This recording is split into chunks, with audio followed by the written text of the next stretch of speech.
Do you love encountering animals in the wild? Here we have what's known as a podcaster.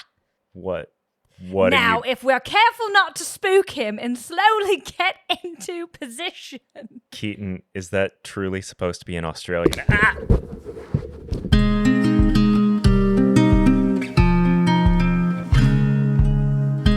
Hi, everyone, and welcome to episode 23 of Channeling Hallmark, the podcast where we talk about all the things that make us feel warm and fuzzy, like when your spouse makes you laugh because she's such a goofball. Or We're really bad at an Australian accent. Either way, we're your hosts, Dylan Cashbaugh. And Keaton Markey. And today we're talking to animal conservationist Christian Cave, better known as Caveman Wildlife, and reviewing a movie for everyone who grew up watching Steve Irwin. But before we get to that, it is time to try some tea. Keaton, what are we drinking today? So today my husband picked the tea, so I don't know if he's trying to tell me something because it's called Honey Lavender Stress Relief. I had a busy week at work, and I felt like I really needed some stress relief, and Channeling Hallmark is a great de-stressor, so I'm just really embracing that. It also says this is a soothing serenity blend, and it's a yogi brand. It's not a Republic of Tea. Wow, like we're so branching out. We're branching out. That's what you get for not sponsoring us, Republic of Tea. I don't think we've ever asked them to sponsor us. Oh, we've definitely asked them to do that on this podcast, which obviously they're listening to. Because everyone's listening to it. Here we go. We're going to try this tea. Ooh, it's not as smooth as a lot of teas that we've had. I prefer that sleepy time one more for a stress relief. This one is it tastes a little like medicine, but not really? I don't know. It's just a little herby to me. A little herby. Yeah, I like herby. the lavenderness personally. It tastes like a spring day. It's got that kind of wet grass, plants growing. It definitely tastes like wet grass. I like that. Like you said that, I was like, yeah. That's but with lavender, it herby. tastes like I am walking through a grassy garden that has lavender growing in it. I don't really like it. I'm not gonna lie. Well, I like it. But I'm a fan. Great. I'm glad. Yeah. I hope it relieves some of your stress. It does. Now that we've done that, Keaton, do you have some hot cocoa you'd be up for sharing with us? I was going to ask you what your hot cocoa was, but you've had a stressful week, but I can go first. So my hot cocoa this past weekend, I participated in Survivor in a day. And it was literally playing the game of Survivor from about 7:30 a.m. till after midnight, 1 a.m. And we did real Survivor challenges. It was really well done. We got to play with two former amazing Survivor contestants, Ethan Zahn and David Wright. They were each the captains of our teams. And I was pretty proud of myself. Oh, yeah? Because not only did I kind of help my team dominate in a lot of challenges, and then I won the last 3 individual immunity challenges. Wow. Immunity beast over here. Immunity beast over here. And some of them were very physical. And I'm an old lady now who is broken. But I got second place and only lost by 1 vote. Wow. And even though it's second, I had so much fun. And I really proved a lot to myself that I could do a lot of things that I didn't think I could anymore in terms of different types of challenges, whether they were puzzles or endurance challenges or strength challenges. I was beating out boys in their 20s, and I was so shocked, and I was awesome at the water challenges and puzzles. I kept surprising myself, and I think it takes a lot for me to surprise myself these days. And so that my hot cocoa, yes, it was a wonderful experience. It was great getting second place and winning the challenges I did. But the best part and the warmest fuzzy part about it was that I was surprising myself at 36. And I think that's really cool. One thing that I think is really cool about this experience of yours is this was not your first time trying this. No. The first time, how did you do, Keaton? So the first time I was asked to do a game like this, I got voted out first and I was very embarrassed. But despite that, trying it and, let's be honest, not doing well, you tried it again and you got second place. And I think that shows, I commend your bravery for doing something and in many ways failing, but deciding, no, I'm going to try again and doing better. I think that so many people, when they try something and they fail at first, they just stop right then, and you didn't do that. And I'm really proud of you for that. Thanks, babe. And I also have to just give a shout out. I got to play with, Ryan Noggle's the one who runs the game, and he's incredible. He's a writer out here in LA. But I got to play with Ethan Zahn. And Ethan Zahn, he won Survivor Africa. He's been one of my favorite Survivor contestants since I was a kid. And so to be able to be in an alliance with him and work with him and like us to be successful together as a pair, it was really awesome. So it was a really fun day, and I'm really glad I tried again. And yeah. Good. Bring it on, 20-year-old boy. They'll kick your butt. Wow. What's your hot cocoa? So my hot cocoa is something I've been experiencing a lot of lately. I have been running in the mountains, and this time of year, I see a lot of snakes. And snakes are something that a lot of people are afraid of, and it's something that, when I first moved to LA, it definitely was an adjustment of encountering them in the wild regularly, including sometimes Western rattlesnakes.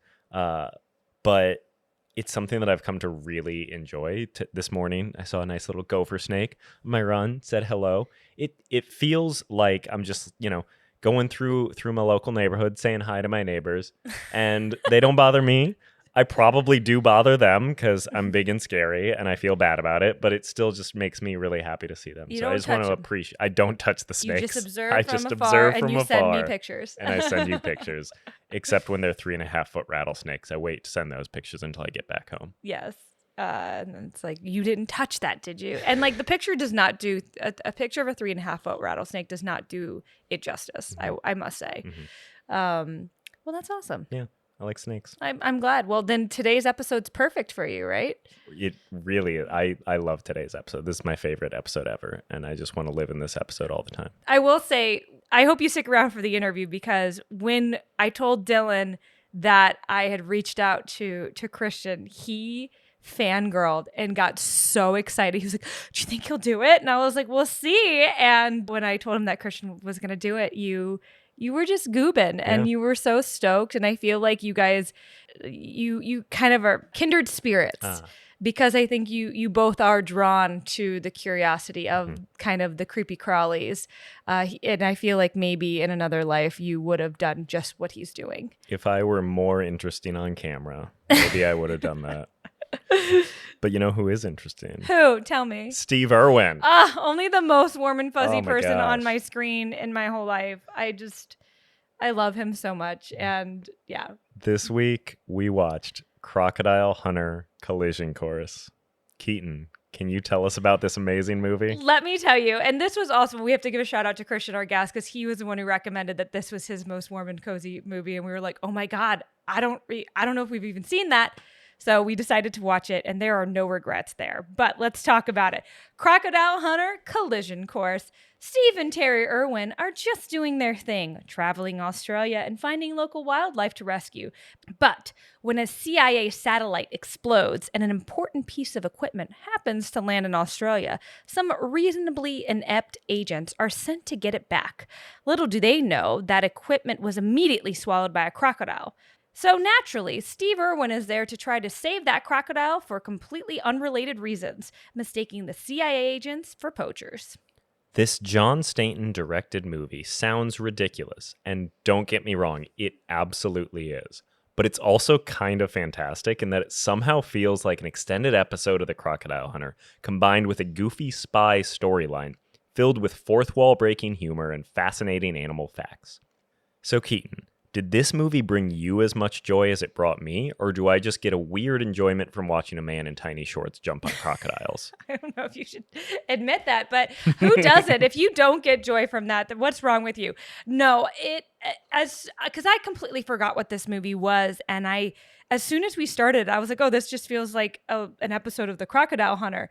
But I mean that in the best way. Like that show raised me, and I think it raised a lot of people, and I love it, and I still love it, and he's still so freaking charming to me. He is timeless, and Terry is delightful. Suey was in this too, if you remember Suey, their dog, and it just really brought me back to the joy I would have coming home from school and turning on Animal Planet or Discovery Channel and getting to watch Steve Irwin and learn about all these animals that I would normally just be scared of. Yeah. What about you? I mean, I I know I never saw this movie. I don't even remember this movie existing. So this was essentially all new to me, and I had a blast. It was the way that it does feel like just an extended episode, but with a weird kind of B plot of, I don't know, espionage kind of. It just kind of worked in a way that felt almost like UHF or like Weird the Al Yankovic story. It kind of reminded me of that in some ways, where it just like was fourth wall breaking humor, where the whole time Steve Irwin is a character in this, but he's also constantly addressing the camera as if he's on As if he's an episode filming of his his TV show. show, yeah. And it's amazing, but like no one else is talking to the camera ever, even though he's interacting with these like government agents sent to get this satellite piece. They never address the camera, but it just works. It's something that like on paper sounds like, how did this movie get made? But then you see it, and I'm so happy it exists. Well, and I'm also just so curious because it, like, they're real crocodiles and real snakes and real animals that he's interacting with in his kind of like clips, like he's on the show. So I'm wondering, like, did they just film it as if it was his TV show to protect these animals who are actually wild, or where was the line between we're making a movie and we're making a nature documentary? Yeah, and I do think they did. My assumption is they did actually have different crews and different setups for those, because I do think it was actually a different aspect ratio anytime it was like in Crocodile Hunter world versus when it was in spy thriller world. So it did seem like there was a shift there, and I would be curious if, like, seeing it in theaters, if there's more differences in the picture quality that I didn't notice on our screen. I specifically remember when this came out and they like had the red carpet in Hollywood and they brought Steve Irwin's truck over to the States. Oh, wow. And I remember like Bindi, like their daughter was really little and she came to the premiere. And it was like a really big deal because like this crazy, Animal Planet guy got a feature length, like theatrically released movie. Yeah. And maybe it didn't get great reviews, but I remember it. I remember it coming out, and I don't know, it was a lot of fun. And then we had frickin' Faramir? Sam Flynn. Nope. Sam Flynn's the That's character's the character's name. David David Wenham. David Wenham, but he played Faramir.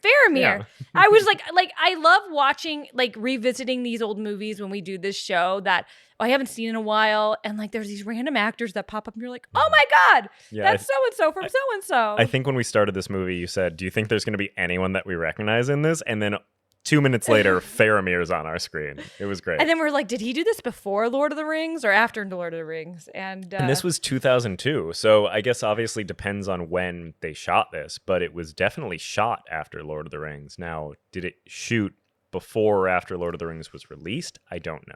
It was great, though. So much fun. I love Terry Irwin. Terry Irwin is jacked. She is. She is like pure muscle. And I will say, I love Terry Irwin. I think I had an amazing time watching this movie. But if I did have to critique one thing, it would be that, honestly, I wanted a little bit more Terry time. More Terry time. I think Terry was kind of confined to a very, very much a support role. But Terry is also a very entertaining and interesting human being. And I would have loved to have some more parts of her talking to the camera and her, just being Terry, rather than feeling like her only job in this was to support Steve. I mean, that's all Terry's ever wanted to do, though. Terry's never wanted to be the main character. And that's what's so beautiful about their relationship, is that she just was like Steve's number one fan and always was there to protect him and, be there to carry the Joey and get the Joey pouch or the snake bag or pull the croc, get the rope around the croc. Like their interaction too, when like things are super like heightened, you're just like Terry. Yeah. I'm not even gonna try to do an Australian accent again. Are you sure? You Nope. don't want to do your Nope, best? I'm not gonna do it. I can't believe I agreed to do it in the first place. And it was definitely more Cockney, wouldn't you say? Yeah, it I don't know what it was. It but was not Australian, but it was the best that you can do, and I'm proud of you for trying. thank you. You know what? Maybe I'll try again because Great. you've inspired me with my hot cocoa to try again. There we go. But yeah, overall, this movie was just so much fun. The This- jokes yeah. always worked. The animal facts were there. It was a tight 90, if I Oh, recall. it was a tight 90. We Yep. love a tight 90. Yep. And like it also reminded me like it did have that Hallmark feeling to it. It felt a little silly, Mhm. a little like not based in reality, but you love the character so much and you love the simpler time it brings you back to Mhm. that you're like, yeah, this is warm and fuzzy and I'm here for it. And Yeah. I just enjoyed myself for the last tight 90 minutes and we can go to bed before 10. Yes. Because we're old people. Yeah, I don't want to really even think about funny people more than I have to, but this movie was better and funnier than funny people. Yes. In every way. Absolutely. Speaking of, Keaton, Yeah. what marshmallow rating would you give this? I'm going to give this an 8. Wow. I'm going to give this an 8. What about you? See, it's one of those times where I feel like 8 does seem about right, but I also You're going to give it a 9, I aren't you? can't think of any You're going to give it when a, I think are you gonna about give it a 10? the experience that I had watching this movie, I was basically smiling the whole time. So yeah, I think I'm going to give it a 9 actually. Wow. I had so much fun watching this movie. This is to me the epitome of like, is this a great movie? Absolutely not. But is this such a warm and fuzzy movie that I could just throw on and be happy? Yes, it is exactly that. So this is 9 marshmallows. Might you add this to your rotation of Eurovision, Mamma Mia, Paddington, now Crocodile Hunter Collision Course? Honestly, it's in the running for that. I think this could be a good movie to throw on. We did I think maybe for our Halloween costume this year now we might be Steve and Terry Irwin because Well, now that I've talked about my love your short love shorts. of the khaki short shorts, but I and then you can just run and jump on things. And our dog's name is Bindi. She Oh looks my like god, a should I dingo. run my next ultra cosplaying Steve Irwin? Oh my god, wait till after we dress up as them for All right, Halloween. all right. But yeah, we loved it. We love Steve and Terry. Yes. We love the Irwins. We love Bindi and Bob as well. And heads up, if you want to watch it, this movie is free on YouTube. So just hop onto YouTube and you can watch this movie. And I'm pretty confident you won't regret it. Yeah. Well, anyways, we have talked about this movie a fair amount. Are you ready to talk to essentially a modern day crocodile hunter? Yes, I cannot wait to talk to Christian, who to me does feel like the new age version of Steve Irwin, even though he can never be replaced. But this is someone that can help carry on his legacy of conservation. Christian Cave. Stick around.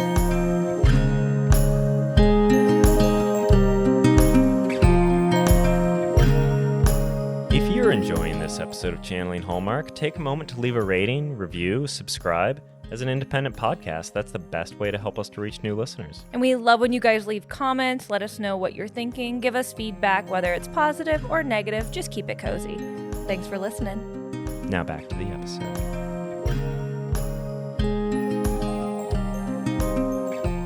Our guest on the podcast today has been spreading his love of animals on social media for years now. There's a good chance you've actually seen him already at some point on Instagram holding something that most people would describe as a creepy crawly. You may know him as Caveman Wildlife, but we are so excited to have Christian Cave here.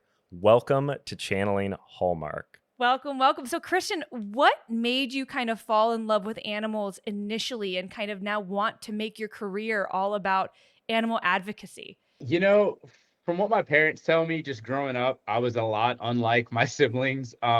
We grew up in an area in Georgia where it was like called Kennesaw. So it was like the perfect bit of like suburbia, but also we have a lot of natural wilderness area. And my neighborhood was full of woods and stuff. So every now and then a snake or something like that would creep its way into the yard. And my parents were definitely terrified of snakes. They always taught us that, you stay away from them. But for whatever reason, out of all the siblings, I was the one that was picking them up or, creeping them all out by bringing in spiders and praying mantises and stuff inside the house. And so I guess I just had a natural fascination and inclination to it.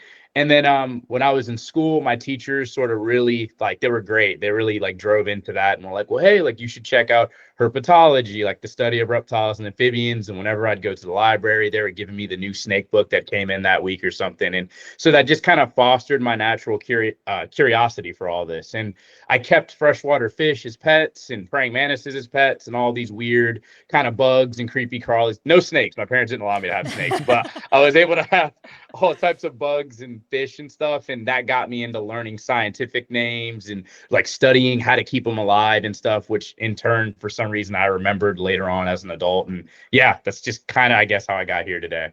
I mean, that's a testament to having good teachers and good librarians that, recognize this love that you had and really helping to bring that out more. I love hearing that story. Oh, yeah. Yeah. Now that you have progressed a little bit beyond just the creatures you may find in your backyard, do you have any like favorite ones that you really like seek out? It seems like there's always different things that you're finding on social media. Yeah, I'm a big fan of I'll start, I guess, like at home. Georgia is one of the most biodiverse places in the United States. We have in the northern part of the state, the mountains, Blue Ridge Mountains, with these crystal clear cold water streams that have North America's largest salamander, the hellbender, in the streams. And then in the mountains themselves, you have timber rattlesnakes. And then if you go down into the Piedmont region where I live, which is where Atlanta is, all the people in the state pretty much are there. There's still a lot of creeks and stuff like that. You can find snapping turtles and all types of snakes. Then if you go lower, you're in the coastal plains, and there's even different snakes that you could find up north and in Piedmont. So long story short, there's a myriad of stuff that I like to find when I go out. Snapping turtles and alligator snapping turtles have been something that I've always been just like fascinated with. And recently I've been able to participate in research with them and go out with U.S. Fish and Wildlife and Georgia DNR. And they're letting me go ahead, and we're neck deep in alligator water setting traps for these turtles. And when we catch them, we get to add them to the data and the research to, make sure that the generations to come still have these turtles, because unfortunately we're destroying a lot of their habitat, and people are catching them and eating them down south and whatnot. But long story short, I love finding the turtles. Snakes have always been a passion of mine. We have a lot of really amazing snakes in Georgia, from pine snakes to eastern diamondbacks and stuff like that. So I kind of I love it all. I'm really big into insects and things like that. People always kind of ask me like, why do you only do reptiles and like bugs? Why don't you do mammals and stuff like that? And truthfully, I'm into it all. It's just a lot harder to catch a squirrel than it is a snake. So it's like, I love it all. I love it all. So your social media is wild, and your social media has grown so much, even since I first discovered you, I feel like. But what kind of made you start sharing these encounters as somewhat of an amateur kind of zoologist? I don't know if that's what you consider yourself, but you started sharing these encounters, and now I feel like you have this huge following. What kind of was the spark to start sharing those, and what keeps you kind of going with that, with your social media journey? So I started my social media in 2019, right when I graduated high school. And I didn't really know what I wanted to do yet. Like I had my parents telling me like, okay, go to college, do that thing. And I was like, okay, yeah, that sounds good. But I didn't really have an idea what I would want to study. I knew growing up, I had this passion for like wildlife and conservation. My hero was Steve Irwin growing up, so that was just instilled in me. And then I also had this passion for kind of like performing arts. I did theater in high school and whatnot and things like that. And so long story short, it's 2019, it's May, and it's heating up, and I would go on these runs in my neighborhood, and I would see these little snakes every time I'd run by my creek dive into the water and take off. And I did what any sane person would do and go, I want to catch them. Like I want to like get in there and try to get my hands on them. And so I spent the better part of the summer of 2019 just face planting in all types of creeks and swamps in my neighborhood, trying to catch these water snakes. And whenever I would finally get one in hand, I would just take a short little clip on my phone and be like, hey guys, this is Nereida Cypodon floralis, like the Midland water snake. And if you see this, don't kill it. It's not a water moccasin. It's not a cottonmouth. This guy's important for balancing fish populations and blah, blah, blah, blah, blah. And I would post it just to my personal little Instagram, and my friends would swipe up on my story and be like, you should do that. And I'm like, what? They're like, you should like, I don't know, like make an Instagram and like be like that Australian guy. And I'm like, Steve Irwin? They're like, yeah, you're like him. And so it took like months of convincing. And then finally, my buddy and I just were like, what do we have to lose? You know, it's like a month before like college starts, whatever. Let's just start going at it. And so we just spent the better part of the summer just trying to catch snakes and turtles and stuff. And whenever we get one, we make a quick little video. And as the internet goes, it was like we would post things. And at first, it was just like people from our high school following us who thought it was cool. And then I had this one video where I look so goofy watching it back, but like I'm wearing like a cowboy hat or something and like a white t-shirt and khakis, and I have a cricket in my hand that I found on the side of my house, and there's this big fishing spider, Dolometes tenebrosus. It's a harmless spider, but if you're not familiar with spiders or you don't like spiders, this thing's like your worst nightmare. It's like about the size, it gets like real leggy, Nope. weird spiders the size of the palm of your hand. They get big, and she's like sitting on the back of my house, like on my deck, and looking all menacing at night. Her eyes are glowing and all that. And so I tell my buddy, I go, it'd be a cool video to demonstrate how fast like the spiders are. And so I like hold up this poor cricket to the spider, and I'm fully expecting her to just kind of take it out of my hands, and she just pounces on my hand and like grabs my fingers, but luckily she bites the cricket instead of biting me. And I like yelp, like I'm like, oh, like, and jump back. And so that was kind of the first video that like kind of got attention online, and people were sharing that and stuff like that. And then from that point on, I was kind of like, oh, okay, well, this is fun. Like I'm getting to teach people about things, and I was learned as I went, and learned what not to do and what to do in certain things. And it was cool because while I grew up doing a lot of this stuff, like I had never truthfully been outside of my hometown when it came to experiencing animals. So I didn't even have a car at the time, so I was relying on like my best friends who did not grow up doing this kind of stuff at all. They just for some reason trusted me that we weren't doing anything that was going to get us killed. And we would drive down to like the Okefenokee swamp or like just Florida or wherever together, and we were all experiencing like these animals together for the first time. So a lot of people, when they would watch my content, they always comment on like, you're just so excited, like it just feels like you're so excited. I'm like, yeah, because like you're seeing this animal that I've always wanted to see for the first time, like with me. Like it's like that's literally the first time I've ever seen it or gotten my hands on it a lot of the time. So that was just kind of how everything started to start. And I think that's what probably led to a lot of the success, is that like there wasn't too much staging or preparation behind a lot of my videos. It was just like, oh my gosh, we found it or whatever like that. And so yeah, it's so genuine for sure. Yeah, I love your, not only do you like capture your excitement so well, but you do also like share this information about like how do they impact the ecosystem, what's like like why we shouldn't be afraid of them, because a lot of these are creatures that a lot of people are afraid of. I guess I'm going to ask a really selfish question. That's here fair. Because I love going on runs in these mountains that are literally like just behind me, and I see rattlesnakes and gopher snakes, and I love them so much. Every time he takes a picture of them, so and first sends off, it to obviously, if you ever come to LA and you want to see some rattlesnakes on a run, I know a great spot for you. But also, like, I would love that. I was just talking. Let's do it. Yeah, he's an ultra runner, so he's training right now, and he runs multiple times a day, and like we get like this, I get the snake updates of which snakes are on the trail when he goes. To be clear, sometimes I don't send her the picture until I get home from the run, because I don't want her to be like, oh, that's a 3.5-foot rattlesnake, maybe you should come home. But when I see these awesome things out there, obviously a rattlesnake I'm not gonna like touch, but what is a way for me to encounter it and appreciate it, but without negatively impacting it? Yeah. So that's a good question. And I tried to be real transparent with people about it, because I'll get the comments from people who are real concerned about the animals that I interact with. And I try to just approach it head on, 100% transparency. No snake likes being grabbed. Like that. If anybody needed to hear that or thinks that I'm delusional about that, no, I do not think any snake that I've ever yoinked has been like, awesome, like that made my day, like getting grabbed by that guy.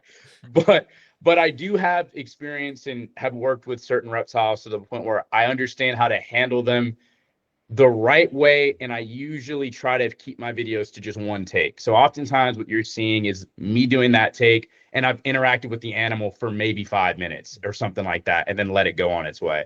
But what I tell people all the time who are like, okay, I don't really want to grab snakes or anything like that, but I do want to see them, is like, obviously it sounds like wherever you are running is the great habitat for them. Come out, if you can, come out I'm assuming LA is already getting hot right now. Yep. Like pretty hot during the day. Yeah. Okay. Well, then come out wherever time you're doing is probably working because you're seeing them. But if you want to come out even a little bit earlier, like right as the sun's rising or right as you see it's creeping out of the 70s or whatever like that, or the 60s up into like the peak temperatures of the day, that's when your snakes are going to be just starting to creep out and starting to sit on the rock work and warm up for the day.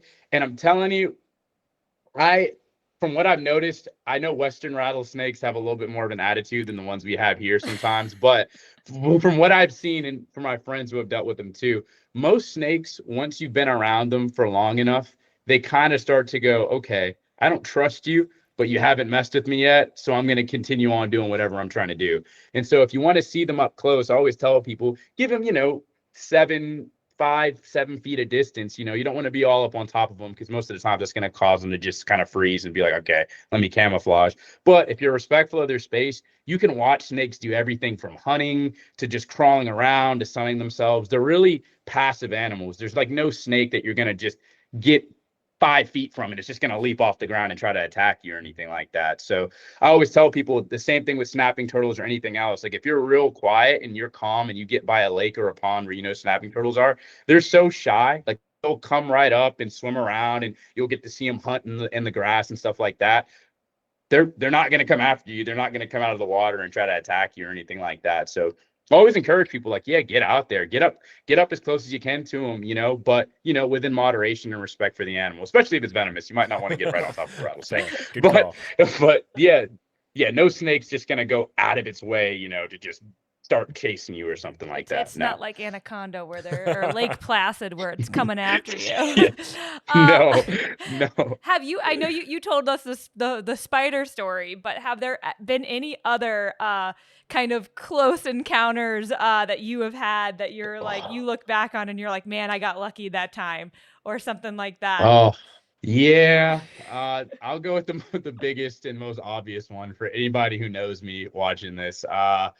So last year, at the end of the year, my best friend and I, Connor I used to work at a kickboxing studio back in 2021, long story short, and he was my manager there.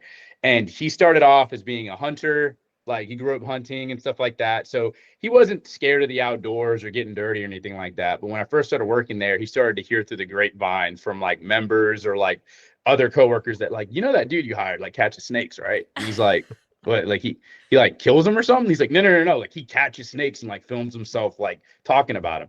And so one day after work, he talks to me about it. He's like, hey man, I heard you catch snakes. And I'm like, oh no, what are you talking about? And he's like, I've seen the Instagram. And I'm like, oh, okay, well, like, all right, well, fair enough. And long story short, from him being like totally not hating snakes, but he told me, he's like, look, I grew up in a family where the only good snake's a dead snake. In the matter of like a year, he went from that to being neck deep in swamps with me, chasing all types of stuff together.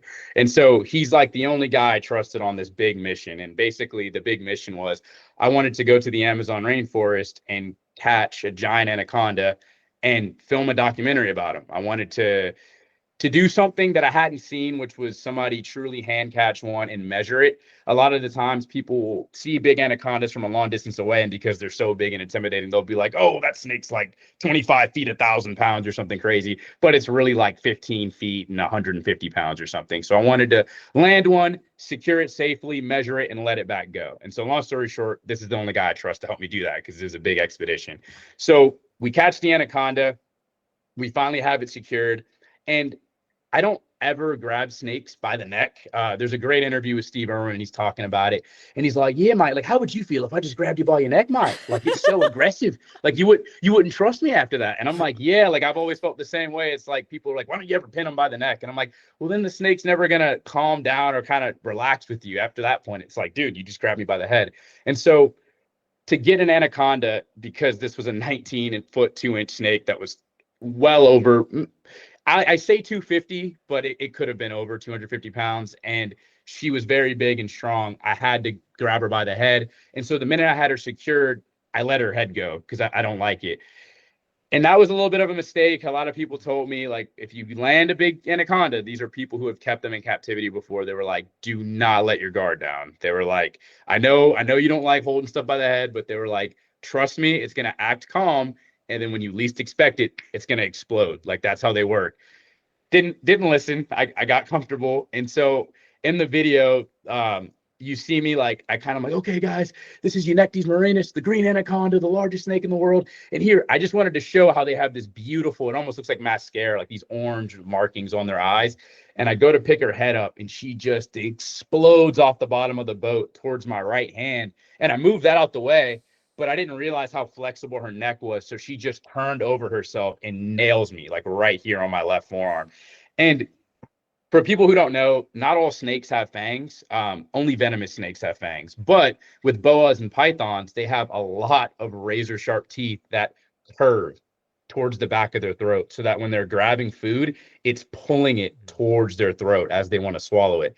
So with a big snake like that, if you were to get bitten and pull away instinctively, these are like fishing hooks that are like in your arm. So you're going to rip all of that out of your arm, especially a snake that big. So I had to kind of just let it like do its thing. And for whatever reason, it just bit me, mouthed me, and let go. Like it bit less than a second and let go, but immediately blood's just pouring out of my forearm. And my buddy Connor, who's the GoPro's on his head, he's staring at me like he's just seen a ghost, because I'm just, I'm so full of adrenaline. Like we just caught that. I guess the blood's just coming out. And I'm like, oh, that was awesome. And I'm still doing the video. I finished the video and I let her down. And it wasn't until after we got everything settled down that I was like, oh man, that could have been so much worse if she like decided to hold on and throw a coil around or something, because that would have at least been 30 minutes of trying to unwrap myself. And then I would have had to push my arm deeper into her mouth, unhook my arm out of her mouth and pull it out. And by the time you do something like that, your arm looks like, minced meat. I mean, it's messed up. So luckily that didn't happen. I have a little bit of a scar and some puncture wounds, but other than that, it was a lot less crazy than it could have been, for sure. I mean, that is wild. And also, what a perfect teaser for your documentary, because how can anyone not want to watch that after this? But I guess what was that experience like? Obviously, like that's an incredible thing, but like how much planning went into that trip to the Amazon? Like, and again, I don't want to spoil anything for the documentary, so as much as you want to say about that experience. Yeah, no. The documentary, for those who are interested, it's out on YouTube. It's been out for about a month now, and it's almost at 500,000 views. So that was really exciting to hear. Yeah, that's incredible. I never. Thank you. I'm really happy that it's doing well, because it just took so much work and editing and time to put into it. But kind of prepping into it, I just kind of knew. I was like, okay, I've never seen a green anaconda. That was my third trip ever out of the country. The first time I'd been out of the country was 2023, and I went to Ecuador with some researchers, a buddy of mine, Alejandro Arteaga, who founded the Kamai Foundation, which is essentially a foundation dedicated to protecting the Amazon rainforest from gold mining. And so he brought me over there to Ecuador in 2023, and he brought me in habitat that looked really good for anacondas. And I remember hiking creeks at night by myself and really spending a lot of time trying to find any trace of them. No trace, no sign of them. And so last year I was like, okay, I'm going to Peru, where I've heard they're a lot more abundant and common. I want to find one. And I was just talking to a lot of, I was in the country for 2 weeks. My buddy joined me the second week. And the first week, the guides took me out into what was called the floating forest. And so essentially the floating forest is, if you can imagine the edges of a river or a lake where the grass, kind of grows and is tall, think of decades of that grass just growing to where it all kind of tangles and coils together to form a mat, like a vegetation. So it's not ground. So like when people watch the clip of me catching the snake, I think a lot of the times they're like, oh, he's like standing on the ground and it's just a little wet. No, like I'm literally standing on on a waterbed, basically. Like it's just grass. So if I were to try to stand up, I would always fall through it. And so thankfully, the week before I found the snake, I was getting experience and used to that. And I like to consider myself pretty well adapted to uncomfortable stuff now. Like, a lot of the work I do with alligator snapping turtles requires me to be in black water where you can't even see your hand under the surface of the water. And there's alligators in there and alligator snapping turtles and all types of stuff. And you're setting these traps that have sardines and fish heads in them to bait the turtles in. And so every alligator up in that river is like, that smells good, so you're almost ringing the dinner bell, like attracting them to you. But you're doing your work and you're just kind of blotting that out of your mind, because most of that, alligators are very shy. They don't really go after people and whatnot. And long story short, Now I'm over here in the Amazon where there are black caimans, which is an alligator on steroids. Alligators max out at around 12 to 13 feet. 13 is like a big alligator. Black caimans regularly get to 17 plus 20, around 20 feet. And they're just like a bigger alligator. They are like massive. And so the guides are over there and they're like, oh yes, like this is a good lake for anacondas, no? And I'm like, yeah, this looks great. They're like, just be careful. Big black caimans have been found here. And I'm like, Oh boy. okay. And we're just walking through the middle of this, up to our necks. Like I can't even see what's under me, and we're swimming across it. And so essentially, you were just looking for what, if the audience can imagine this. I have a really great shot of it in the documentary. I sent a drone up. It looks like tire tracks, like that are cutting through this grass, like cutting through the floating forest. But you're in the middle of the Amazon and there's no cars that drive on water. So these are anacondas. Oh So it looks like these gigantic tracks that looks like a bus or something went through here. And you realize that's a giant snake that just slithered through here at some point. And now you just jump in that track and swim through it until you see the earth explode, and that's an anaconda dipping away. Or you realize you're standing. I've heard them before say they realize they're standing on top of one there, and they're like, "Oh my gosh!" Because it's so dense. The grass is so dense. You could sit on top of a snake and not even see it. And they're very shy, by the way. So it's not like the movie Anaconda with J-Lo and Ice Cube. Like they're not. They're not. I wish they were that confident. They're not exploding out of the water and standing up. It was hours. I mean, it's like the beating sun is beating down on you. There's bugs and all types of stuff in the water floating up your shirt and biting you because you can't, you're just in it. You're in the swamp and you're just looking for the snakes. You're just looking for the snakes, looking for the snakes. And so I spent about 2 weeks there total. And it wasn't until the last, like, end of the trip, on the very last day, the last hour we could have gotten it, I looked over the right side of the boat, and it wasn't even in a track. I just saw a hole caved out of the floating forest. And sure enough, I saw a black spot, yellow spot, and anaconda. It was just a giant anaconda just coiled up, just sitting under the water staring at us.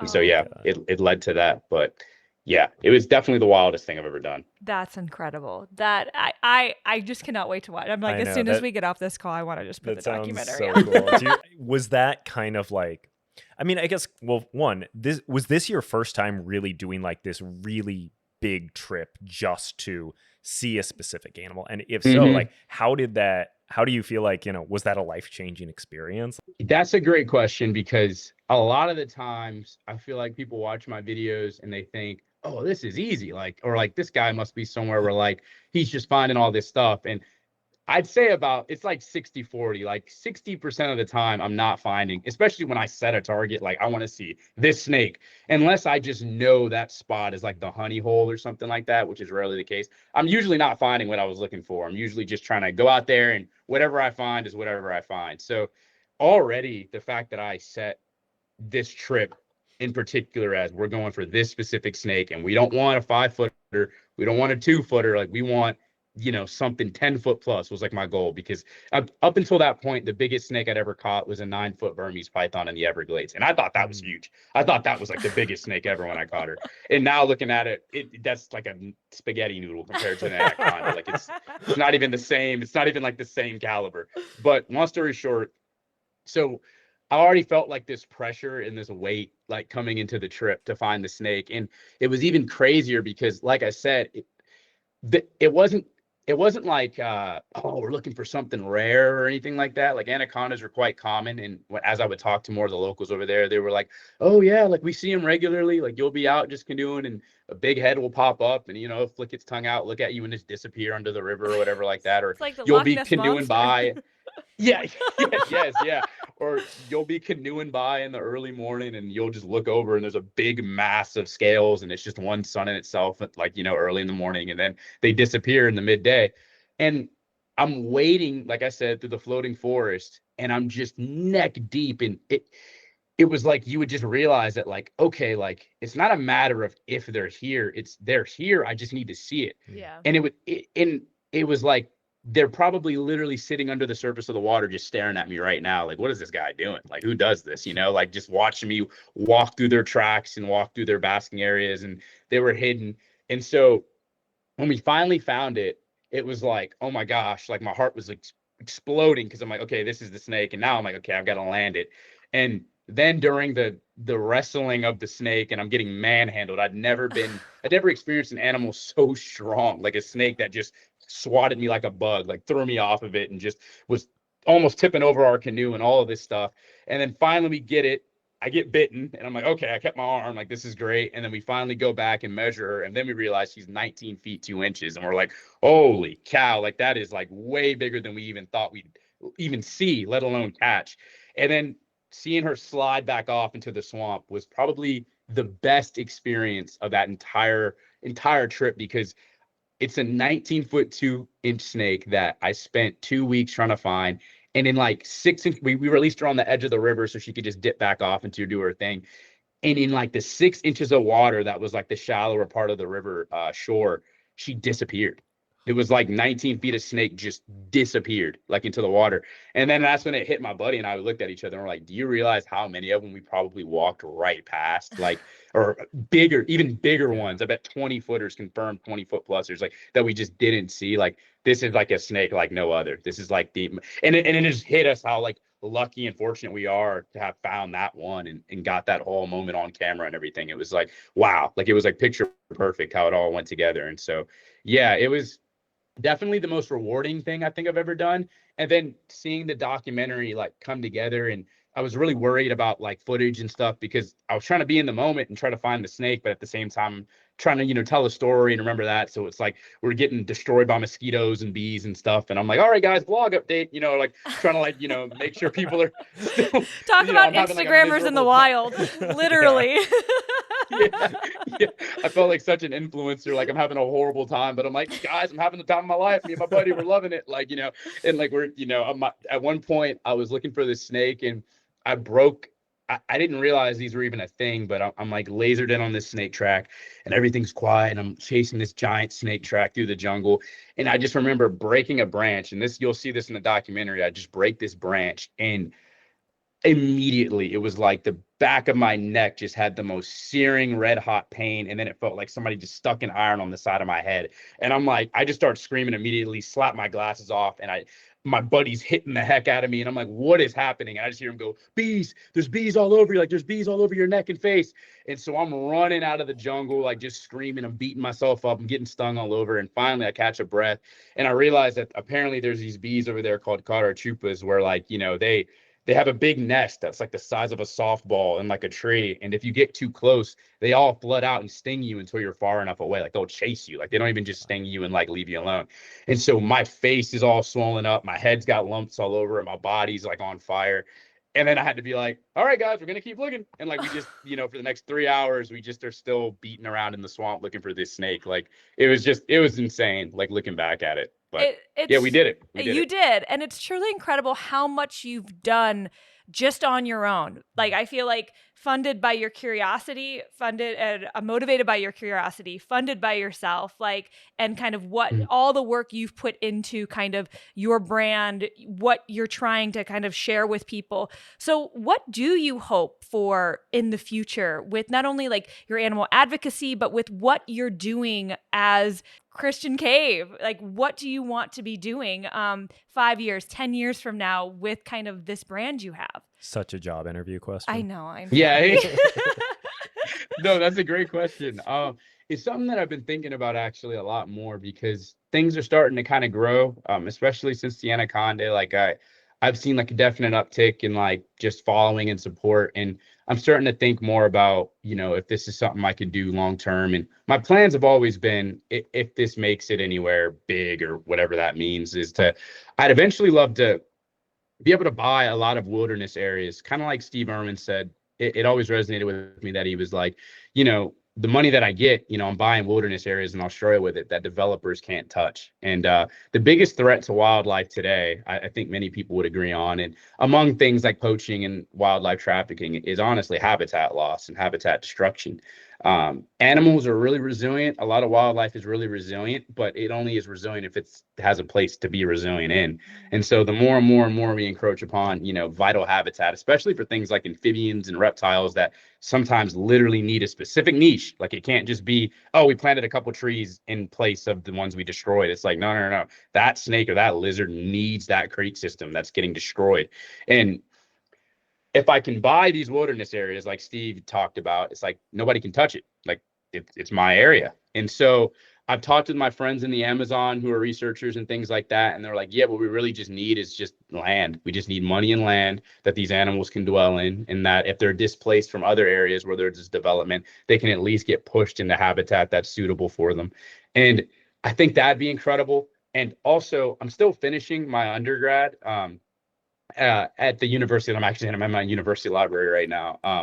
But it's an environmental science degree. And while I don't think I'm the smartest guy in the world, I'd love to still be able to be a part of research one day. And, I think my focus would 100% be reptiles and amphibians or whatnot. But there's a lot of really cool things, like even just with anacondas or with alligator snapping turtles and stuff like that, that there's still a lot of research being done to understand more about these animals. But I guess, yeah, that would be my long-term goal and plan would be if Caveman gets big enough to the point where I'm making, serious money to be able to put that right back into buying habitat and wilderness area in my home state in South Georgia.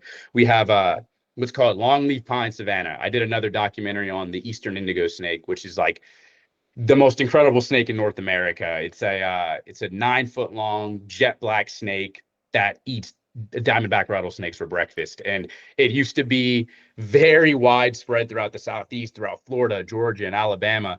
And during the Civil War, when we needed lumber, we cut down a lot of longleaf pine trees and clear cut a lot of habitat. And even today, a lot of development has wiped out the habitat that they need, which is called longleaf pine savanna. If you can imagine literally like the African savanna with the golden grass and flowiness, then imagine just pine trees shooting up out of that every couple feet or so. That's longleaf pine savanna. And it has a really biodiverse habitat for gopher tortoises and diamondbacks and red cockaded woodpeckers and eastern indigo snakes. And we don't have a lot of that habitat anymore. Longleaf pine savanna used to span across 90 million acres, and I think like 2 million acres remain today, like 2% or something crazy like that of its old growth. And there's societies like the Orion Society, which is focused on protecting eastern indigo snakes and diamondbacks and gopher tortoises, and also restoring longleaf pine savannas. So with the money that they get, they'll buy tracts of land in South Georgia. And this is a habitat that needs fire. So they have to kind of like prescribe burn a lot of the undercover and stuff. And it takes years and years and decades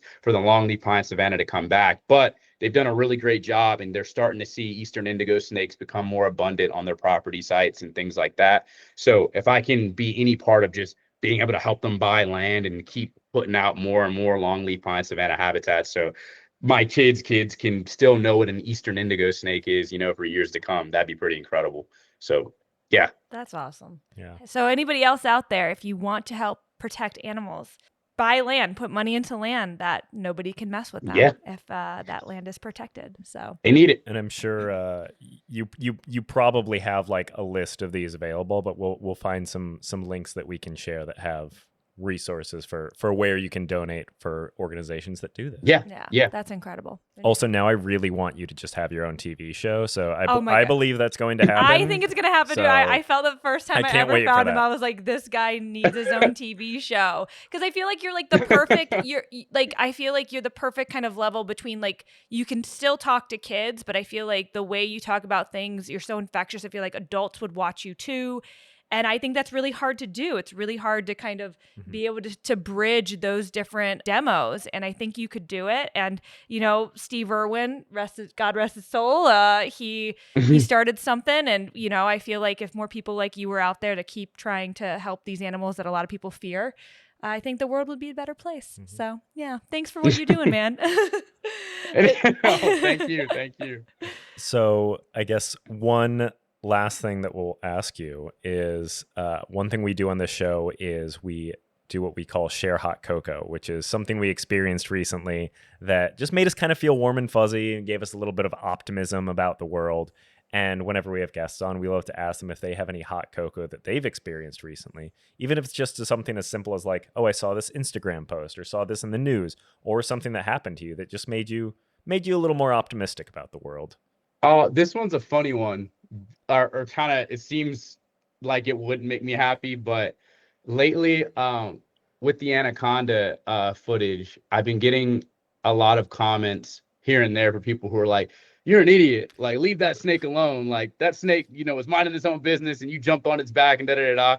And I know that sounds like, well, wait, they're like criticizing you, but I think it's really awesome because it shows that I think what Steve Irwin did was take animals that people thought were just going to be good handbags, should be shot and killed on sight or hated and feared, like crocodiles and snakes and stuff like that, and give rise to a generation of people who are like, no, leave that snake alone, or leave that crocodile alone, or that shark alone, or whatever. And so, as weird as that might sound, every time I see that comment, I kind of just laugh and smile a little bit, because I'm like, yeah, no, you're right. Like, that snake, deserves to be in its habitat. And while I had a mission and a purpose for messing with it, like, you're right. Like, those snakes should be kind of like left alone and to do their own thing. So I always just think that's like, it's just cool to me, even though it's kind of criticism, but like, yeah. No, I love that's a perfect positive spin on something that would affect other people in like the opposite way, and that's awesome that because that's a great perspective on it. Yeah, no, and that's a perfect perspective. Yeah, it's valid. I always think about that. I'm like, yeah, no, you're right. Yeah. That's amazing. Well, we know you have this documentary that is out. We know you've done a couple other documentaries too. But any other personal projects or things that you can plug or tell us about? And if so, how can people follow you and find these projects? So at the moment, I'm still releasing just more content from like the Amazon and stuff. YouTube is something that I haven't been the best about posting on, just because it takes a lot more, I think, effort just to create long form content. But it's going to be my focus pretty much this year. I want to just start being able to talk more. You can only cram so much into like a TikTok or a reel or something. So if you guys are like more interested in hearing me talk, I guess, more about stuff than my little like kind of 30 to 45-second Instagram clips, please check out the YouTube. I'll be posting more on there. And I plan to keep doing documentaries now. Like, I almost want to try to pump out 1 or 2 a year now, because it seems like when I take a lot of time and focus on like a species that I think deserves it, it usually does pretty well. And so, yeah, this year I'd really like to see if I can pull something off with king cobras and do a documentary about those. So, world's longest venomous snake, 18 feet long, stands off the ground 6 foot plus feet. It's definitely going to be like looking down at me if I find one. So it'll be like a really cool documentary if I can pull it off. So be careful. Yeah. Yes, just be careful. Just be careful. We'll do. Yeah. Go full mom mode now. Not taking a bite from that one. Not taking no way. Yeah. Well, where can people follow you on social media and YouTube? All my handles are the same, so just Caveman Wildlife, like on Instagram, TikTok, YouTube, Twitter. I think same thing. Yeah, all that stuff. So Caveman Wildlife. Amazing. Well, thank you so much, Christian, for taking the time. We are so just enamored in what you're doing. And I feel like anytime you're in California and you want to go on a snake run, I feel like Dylan is your guy. He'll bring a camera, he'll film you, he'll do whatever. That's true. I'm ready. He'll show you the best trails. I'm like legitimately, like, not even just saying it. I've been talking to my friends out in like LA in the SoCal area. Like, I've never been out there, and there's all these there's red rattlesnakes where you are, red diamondbacks that are really beautiful and stuff like that. So I literally was just talking to somebody about it like 2 days ago. I plan to be out there hopefully soon. So I will definitely let you know. If you come, literally, if you just need an extra camera on you, I'm ready. Yeah, Dylan. I'm not even kidding either. I would just like tag along, and that would be so much fun for me because I love that kind of stuff. Heck yeah. We'll get after it. That was our conversation with Christian Cave. And I am so sad this episode is coming to an end because I had such a great time. I was going to say, was it everything you dreamed of and more? Oh my God. Can we just do this same episode again next week? We'll just have more conversations. We'll watch more Steve Irwin. That's all I want. I have to say too, you guys got to check out Christian's documentary. It is a wild watch. Also available on YouTube. It's 30 minutes and all the stories he was talking about, you get the visuals. Yeah, it is worth it following Christian on social media. But you know who else you can follow on social media? You can follow us. Oh my gosh. So you guys can follow us on YouTube at Channeling Hallmark, as well as Instagram at Channeling Hallmark, and our individuals at DP Cashbon at Keaton Markey. And also don't forget to subscribe so you don't miss any episodes. Leave us a rating, review, all that fun stuff. I can't wait to see what you rate this on Letterboxd. It's going to be a good rating. But also, don't forget to channel Hallmark in your life. Stay cozy, y'all. Bye-bye.